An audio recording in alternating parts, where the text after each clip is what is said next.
Hindi alam ng isang bobo na bobo siya. Kaya madalas sila pa yung malakas ang loob magsalita, confident, opinionated, pero kulang sa self-awareness. Alam mo kung bakit delikado yan? Kasi sa panahon ngayon, ang lakas ng boses ng mga taong walang laman ng isip, ang hina ng boses ng mga taong may pinag-aralan, may respeto, may disiplina. Bakit? Kasi yung matatalino, marunong manahimik, marunong makinig, marunong umintindi bago magsalita.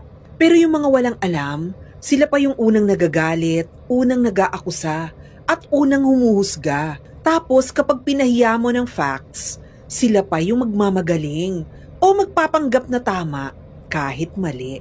Ang tawag dyan, walang self-awareness. At yan ang ugat ng maraming problema ngayon.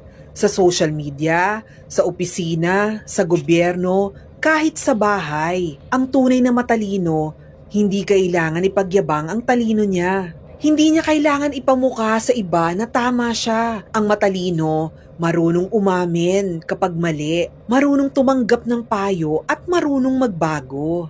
Kaya kung gusto mong malaman kung matalino ka talaga, tanungin mo muna sarili mo, marunong ba akong makinig? Marunong ba akong umamin kapag mali ako? Marunong ba akong magpigil kasi gusto kong sumagot? Kasi minsan hindi mo kailangan patunayan na tama ka.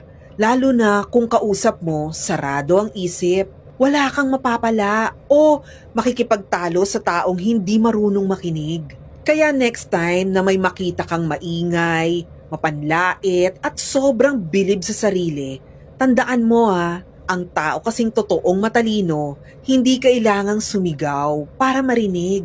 Tahimik lang yan kasi alam niya ang ingay madalas galing sa kawalan. Ang bobo, hindi niya alam na bobo siya kasi wala siyang panahon para magtanong.